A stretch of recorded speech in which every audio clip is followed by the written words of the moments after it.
Hello guys, welcome to Redditor's Revenge. Here we post amazing revenge stories daily.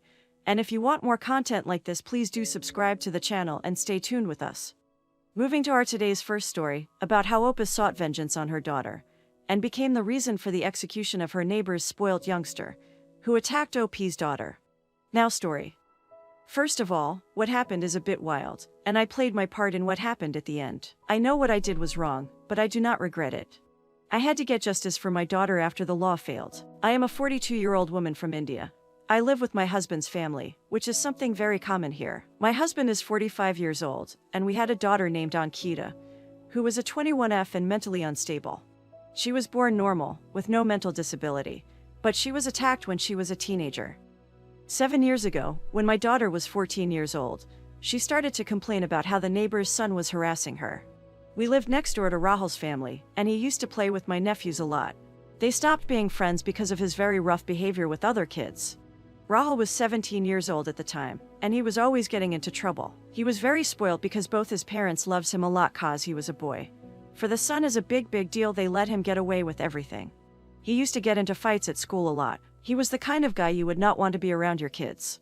My daughter had her female friends which she would hang out with in the neighborhood, and I did not have a problem with it. But more than once, I noticed him looking at them, and usually at my daughter.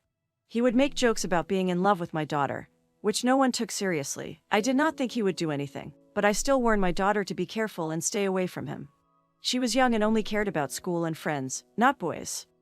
Unfortunately, we were in a community where everyone knew everyone, so our families had to attend festivals or ceremonies together.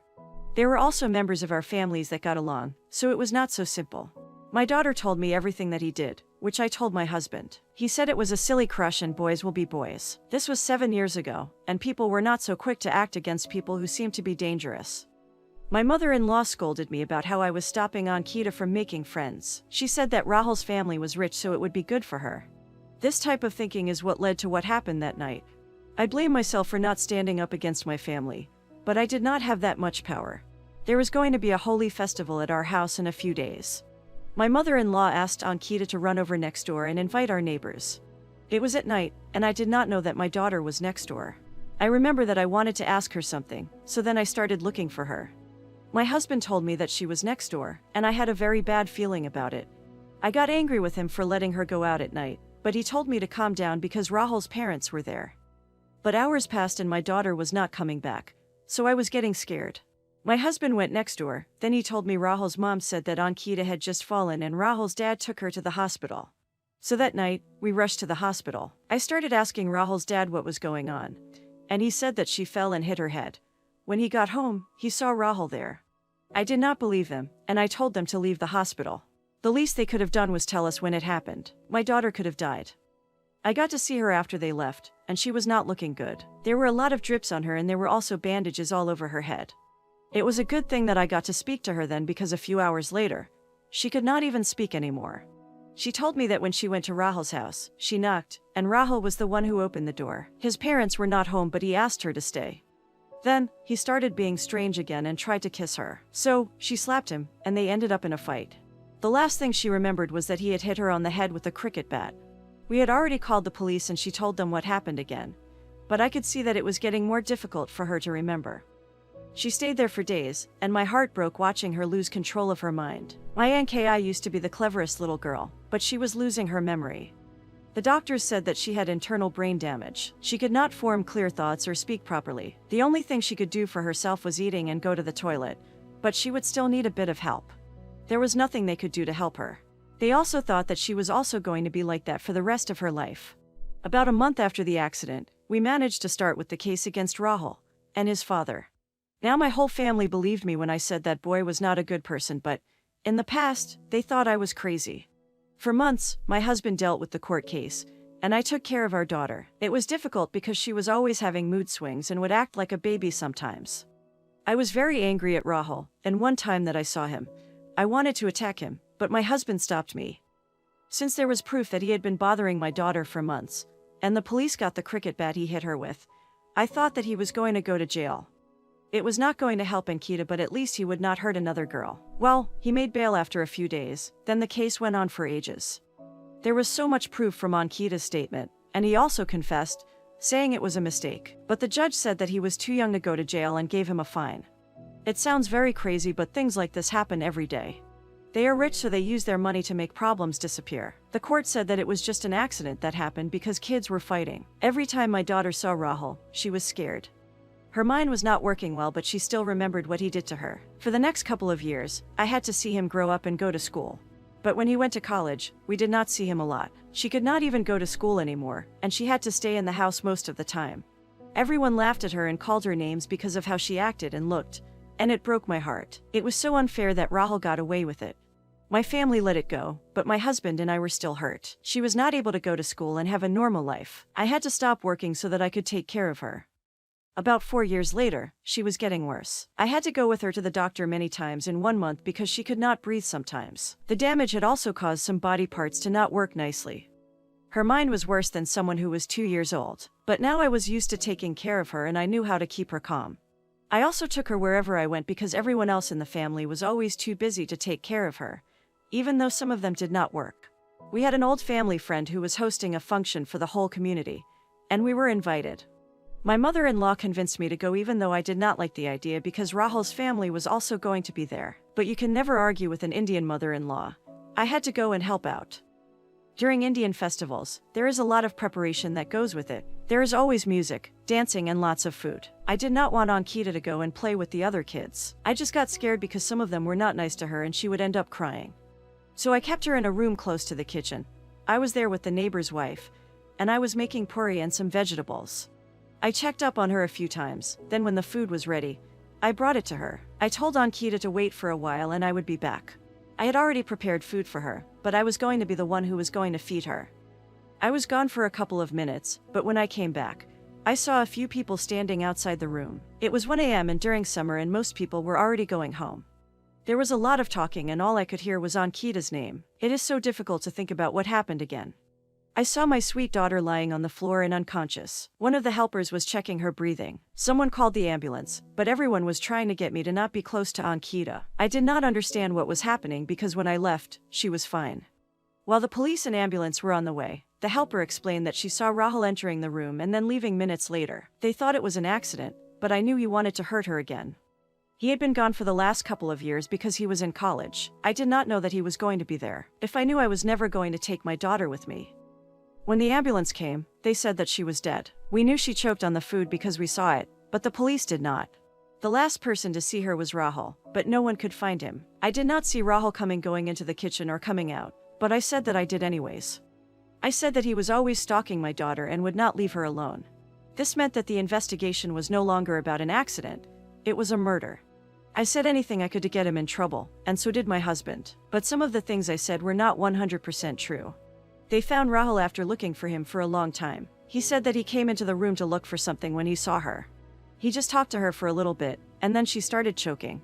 He was lying. I was sure that he had teased her like he used to, and she got scared. I did not care if it was an accident. In my eyes, Rahul was the one who killed my daughter and I wanted him to be punished. This time, it was more serious than the last time, and so then, the media started to cover the story. I and the family gave interviews to local newspapers and TV channels, and soon, everyone in the near communities knew about it. This also caught the attention of NGOs that had to deal with women's rights. We knew that she died from choking, as Rahul said, but there was no proof. There was still the case where he hurt her, and she was scared of him. So then, we did not do an autopsy as we should have done, as funerals here are very quick. I said goodbye to my daughter, and we used all the power we had to get Rahul thrown in prison. When I saw Rahul for the first time in court, he kept on apologizing to me and saying that he did not mean to hurt my daughter. He asked me to tell the truth and say it was an accident. I called him a murderer because that was what he was. His father thought that money was going to fix everything because he offered to give us money if we dropped the case or said that it was an accident. This time, my family could not forgive him, and my mother-in-law chased him out of the house. Since everyone knew the story and people wanted Rahul gone, the police were under a lot of pressure. In the beginning, the investigation was going very fast. They had evidence of Rahul's earlier attack on my daughter, and her friends testified that he used to try to force his love on her, but the case dragged on for about 3 years. These 3 years were hell for my family. When things were going well, Rahul's fancy lawyers would get the court dates changed. They brought in experts to say that it was just an accident and to confuse everyone. My family got tired and ended up telling me to take the money that Rahul's father was offering, But my husband and I spent those years fighting Rahul. We put in everything to get money for a good lawyer, and when we did not have that much money, I sold my jewelry. If you have a child, I think you will be able to understand how I was feeling. Because of a stupid boy, my daughter ended up mentally disturbed. After that, he did not want to leave her in peace. Now she was dead. She was the only child that I had, and I cannot have any more children. My marriage with my husband was now falling apart because I blamed him for letting my mother-in-law send Ankita to the neighbor's house those years ago. This is what happened when people laughed at boys acting badly. You know, people told me to move on for such a long time, but they do not understand the pain of burying a child.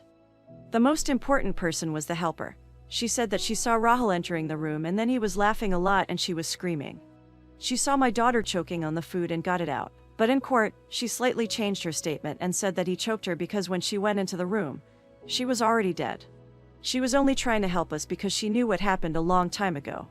I know that what I did was not right, but if you think about it, he still murdered her. I was just afraid that if she said it was an accident, then he was going to get away with what he did again. A lot of you might be wondering if this makes me feel guilty, but I don't know. I am just a mother who wanted justice. After about 3 years in court, finally, the judge made a decision. There were a lot of organizations that helped me with the case, and that put a lot of pressure on the judge. Rahul was given a death sentence. They said that he had attacked a person who could not defend herself, and since he had previously attacked her, and there were medical records and witnesses, he had to get the worst punishment possible. His death will not bring me back my Ankita or all those years that I lost with her. But you know what? I am very happy.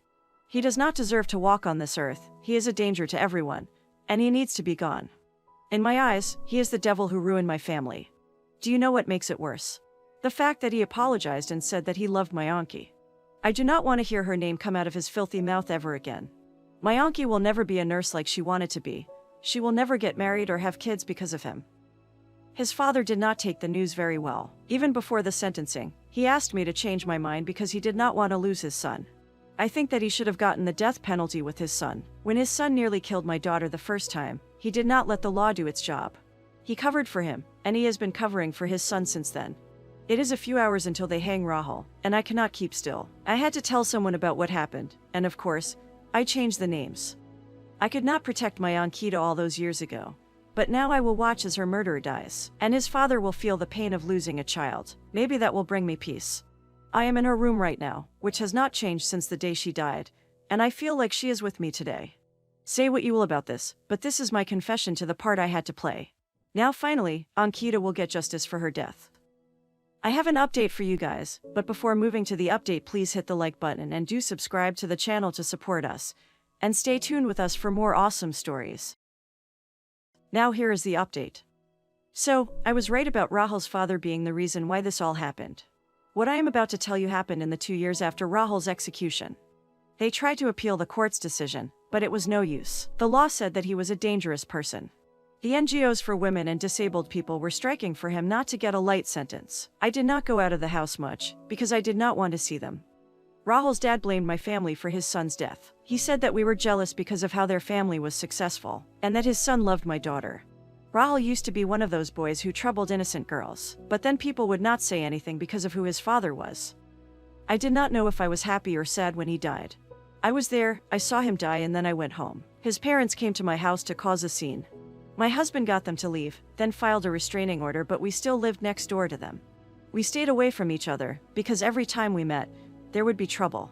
He started to lose a lot of clients because everyone knew what his son had done and no one wanted to do business with him. I got a lot of calls from people and newspapers that wanted to know the full story, but I could not anymore. I was tired of talking about it. I was relieved that he was gone, but very confused as well. As time passed, people forgot about what happened. I was now more focused on healing from what happened. I had started working again because it was helping me to grieve properly. This was when something crazy happened. Nearly 2 years after Rahul died, there were rumors that Rahul's dad was cheating on his mom. I thought that it was just a normal cheating drama and did not pay too much attention. But then as time went on, the truth came out that he was a pedophile and he was arrested. Someone in the community had seen him at a hotel with a girl young enough to be his daughter. This girl was one of the daughters of a poor but respected family. The family of the girl asked her what was going on when they heard that she was seen at a hotel with an older man. She said that she met him when she was going to school, and he gave her a lift. Then afterward, he started to charm her with expensive things. I heard most of this secondhand, and you know that when people gossip, They add spices, but they said that they were having money problems at home, and Rahul's father started to give her money. She started to spend the money and buy expensive things. Her family noticed and started asking, but she said that she had a job. I think the family should have investigated and found out where the money was coming from. But when she was seen at the hotel, she confessed. She said that it had been happening all year. He would take her to hotels after she came back from school, and then they would have sex. I am sick from just thinking about this. If you saw that little girl, you would think that I was lying. She looked so innocent. She was just 16 years old, but the legal age for sex is 18 years here. After she told the truth, her family went to the police with the matter to report it. The young girl asked them not to. I think he fooled her. It was just so sad. And because he had money, and it was a small misunderstanding and there was no proof, they let him go. The girl was shamed in front of the whole community. Here, girls need to be modest and not get involved in things like this. Rahul's father was not charged much cause he paid off the girl's family. I was disappointed because I thought that he would get punished for all of his bad deeds. He ruined a poor girl's life by promising her money and gifts. But I believe that God was watching because the community was not happy with him. Times are changing, and as more men are getting arrested for abuse, communities are doing something about it. People did not trust him around their daughters anymore, and their family was shunned. When he was in prison, his wife received a lot of hate. She kept on saying that it was not true. I think that she is just as bad as Rahul and his father because she let them behave like that. While he was in jail, the community wanted to kick his wife out of the house, but she called the police and they stopped it. These are just my beliefs, but I do not think that girl was the first one. Rahul's dad has always been that creepy uncle who was too friendly and gave little girls sweets. I am just glad that my family and his one did not have a relationship anymore after what happened years ago. I have nieces and it's scary to think that it could have been one of them. I think that Rahul learned that behavior from his very disgusting father. Like they say, like father like son. I will never forget the day that Rahul's father was released from prison. Everyone in the community was angry about it. One of the girl's brothers and his friends decided to start a mob. When he got out of prison, the mob started to beat him up. The police tried to get him to his house, but when they left, I saw many people go into his house, and they dragged him into the street. When I say that they beat him up, I mean it. People were very tired of the way that his family had taken advantage of the community for so many years. First, it was his son, and now it was him, taking advantage of a 16-year-old girl. The poor girl was sent off to some village that no one knows because of him. Some people were even saying that she was pregnant, but I hope that she is not. But back to what happened, the whole community came together for the first time, and they beat him. The police tried to stop them, but the crowd was too strong, and they chased the police away. They stoned him until he could not stand up anymore, and when they left his body in the street. I saw all of this from my window, and to tell you the truth, I did not feel anything. For more than 10 years my family lived in hell because of them. They left him lying in a pool of his blood in the middle of the street. The police came to investigate and ask what happened and for us to tell them who the people who attacked him were. I said that I saw nothing and so did everyone else in the community. Things like mob justice happen all the time and no one is ever arrested. And that is what happened this time. I was so happy that the bastard was now dead. No one beat up his wife and she only came out of the house when he had died. No one attacked her after his death, but people called her a lot of names because of who she was related to. I felt a little bit sorry for her but remembered how she had blamed my daughter's first accident on us and not her son. About 1 week after he was killed, I got the news that she was in the hospital. Her sister, who said that she had come to fetch her to live with her in another village, found her unconscious. She had taken poison and left a note. I do not know what the note said, and I do not care what it said. All I know is that she was lucky that her sister found her. I never saw her coming out of the hospital, but I think that her sister took her out of the village. I still miss my daughter, but I am learning to let go of the past and I know she is in a better and happier place now. I am very happy that God dealt with every member of that terrible family. It has helped me to heal knowing that everyone who took part in her death suffered. I am no longer going to post any updates because I have seen and heard enough, and I think it is time to move on after all these years. Now, here is the end of the story. I hope you enjoyed it, and let me know your opinion about this story in the comments section. And please stay safe. So before leaving, please hit the like button and do subscribe to the channel to stay tuned with us for more awesome stories.